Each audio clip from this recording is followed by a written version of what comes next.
answer, and he said that you're probably the best guy to ask. Allah save us. I'm not. I'm gonna ask you, like, what's the, you know, like, obviously, if you're Muslim, you're gonna go to heaven, yeah, or Jannah, or whatever you call it. Yeah? Inshallah. So if you're non-Muslim, then you're not gonna go to heaven.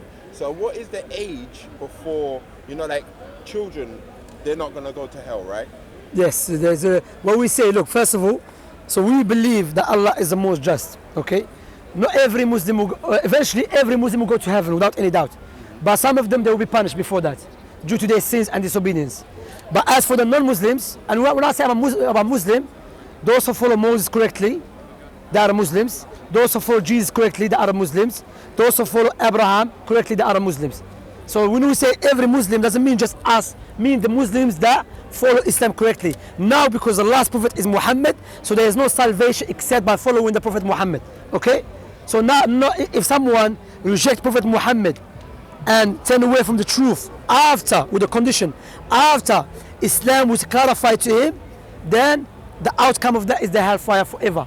Why? Because the proof has been clarified to him. However, if a person never heard about Islam, he lives in the middle of nowhere, okay? He never heard about Islam and he dies. Then, as Allah mentioned, وَمَا كُنَّا مُعَذِّبِينَ حَتَّى نَبْعَثَ رَسُولًا. We never punish people until we explain or we send a messenger to them. So on the day of resurrection, Allah will test them, okay? You with me?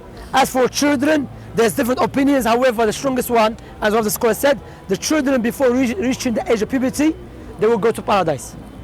From Muslims or non-Muslims? Yeah, is that clear? Yeah. Are you Muslim? No. So what are you waiting for? I was just asking a question. That's okay. So what do you believe? I believe in the Creator. So you believe in the Creator? Yeah. Okay.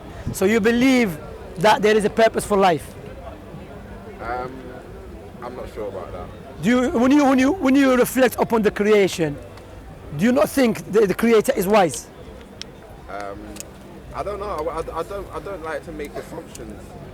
No, but you can see the wisdom of the Creator manifesting in His creation, the action. For example, your nose next to your mouth. Why? Before you eat, smell food. See how simple. You see, you knew, but you never thought about it. You see what I'm saying? So the Creator who put nose next to our mouth indicate is wise. Yeah. You have eyebrows above your eyes. Why? Because your sweat contains salt. If your sweat keeps going to your eye, will damage it. So the one who put the eyebrows above your eyes indicate is wise.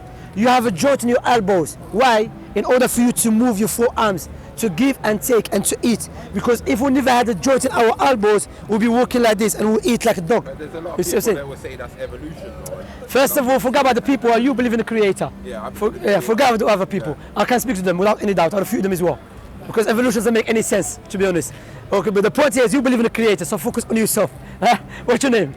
Real. Shamsi, yeah? What I'm saying, that so we can see the wisdom of the Creator without any doubt. Yeah. So if this is the case, the wise Creator will not create the creation without any purpose. Like now, you are holding a phone. If you want to learn about the phone in detail, who do you go back to? To the one who made the phone, correct? That's what, likewise, logic dictates, if we want to know our purpose of life, we should go back to the Creator. How the Creator did it? Based upon Creator's wisdom and justice, He chose people amongst us from our kind to clarify the truth to us. But again, some people, they're going to claim to be prophets of God, but they are liars. You with me? Okay, because Moses, Abraham, Noah, those individuals claim to be chosen by God. But they never just made a claim. They came with something which is proofs and evidences. For example, let me ask you, who knows the future in detail? I don't know. You know, the Creator. I don't, but that's the thing. I don't know if the Creator actually knows that. All I know, I'll give you an example. Because this is the thing. It's a belief. For me, it's a belief. I believe that there's a Creator. It's not something that I know for a fact. Belief. If you go to English dictionary, there's two types of belief, which is a blind faith, and there's a belief which is based upon proofs. You with me? Yeah. When I said the Creator knows, it's a logical argument. Why? If I don't know how to make an iPhone, can I make it? If you don't know how to make an iPhone, can you make it? Yeah.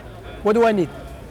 You need to learn how to make it. I need the knowledge. Yeah. Okay? Like this iPhone, no one knows about this iPhone in detail, in bit by bit, except the one who made it.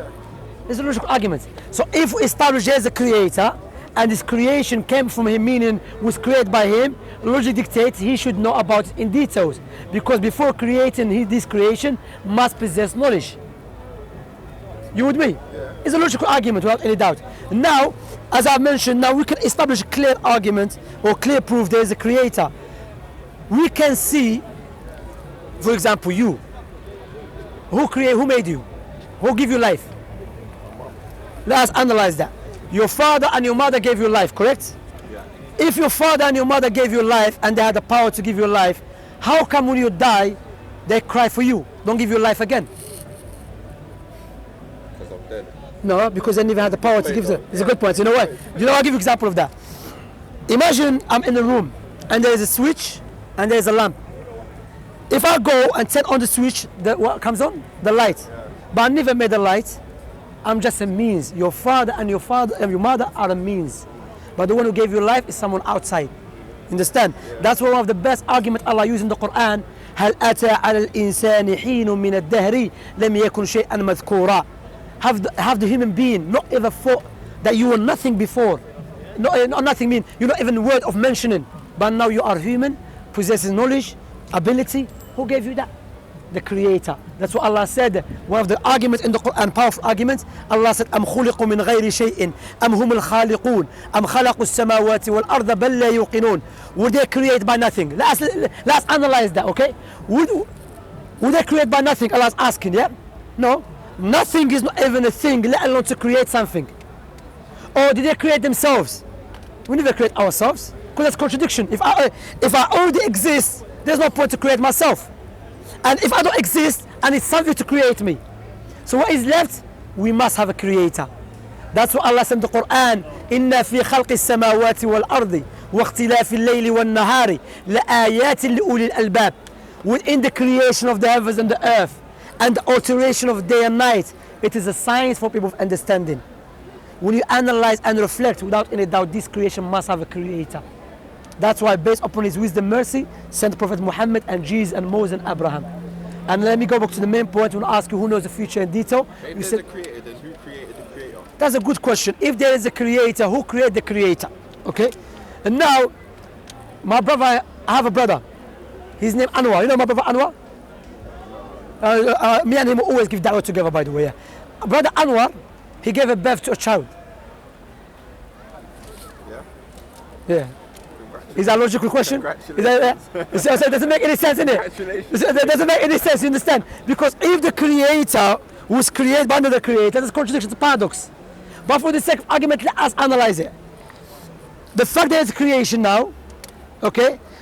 If this creator, in order for him to come into existence, he has to rely on another creator, and the other creator rely on the other creator, that doesn't make any sense. The fact that we have creation, therefore he has to stop on at something. What is that thing?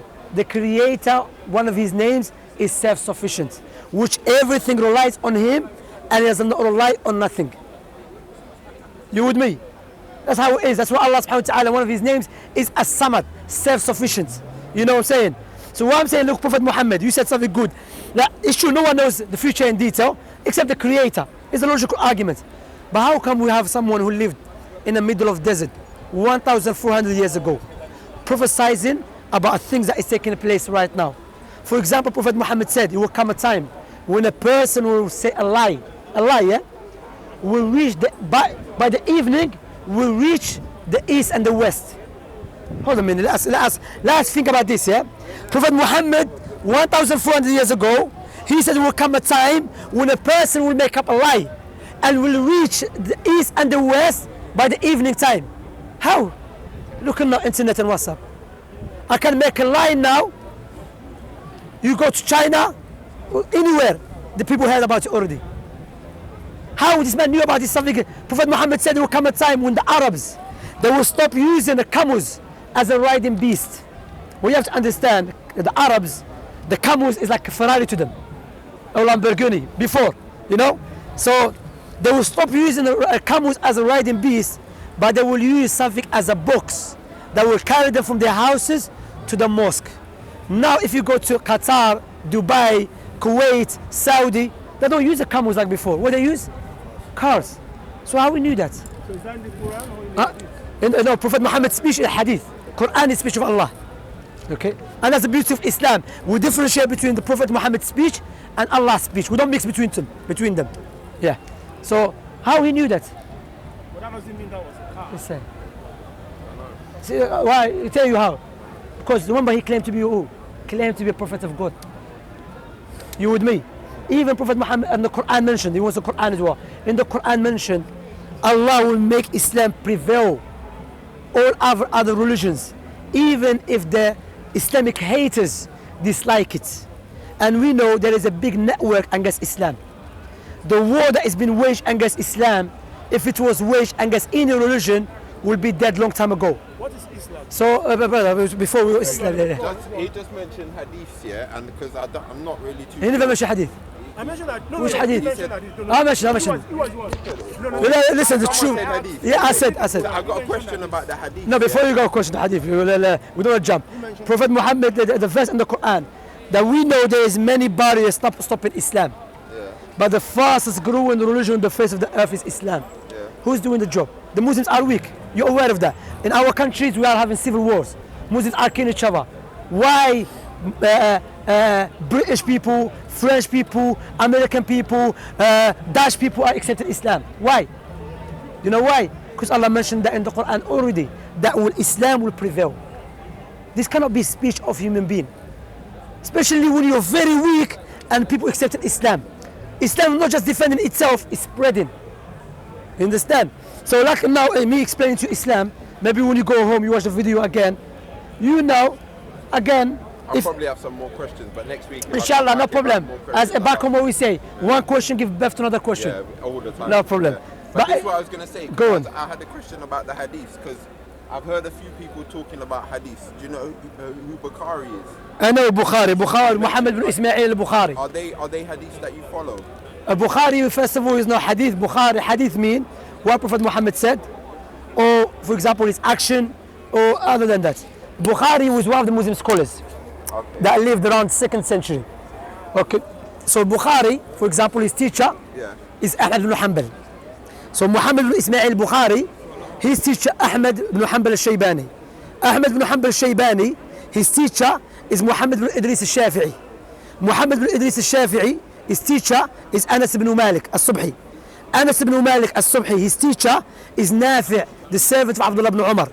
Nafi', his teacher is Abdullah ibn Umar ibn al-Khattab, who is his teacher who? Muhammad ibn Abdullah ibn Abdul Muttalib, the messenger of Allah, who received the revelation from Allah. Chains. So we have chains. Christians don't have that. We know them very well, we know their background, we know their history.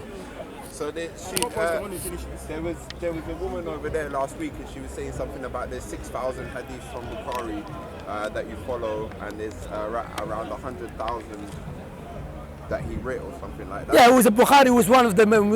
What happened? That first of all, we believe the hadith or the Prophet Muhammad speech is a part of Allah's revelation. Okay, because Allah said Muhammad does not speak from his own desires. And now because Allah told us to follow Prophet Muhammad's commandment, therefore logic dictates he will preserve the Prophet Muhammad's commandments. Prophet Muhammad's commandments is not in the Quran, it's in the hadith. Okay, so from a day one, the companions, they used to make sure if anyone narrates in hadith Prophet Muhammad sallallahu alaihi wasallam, he has to be known. He's either directly student of Prophet Muhammad sallallahu alaihi wasallam or someone who studied under Prophet Muhammad sallallahu alaihi wasallam. And they used to test him. How is test him? For example, we have brother Anwar here. Anwar is someone, for example, to make it, because people don't really understand about hadith. When we come to hadith, we do investigation more than FBI. You know, before we take hadith.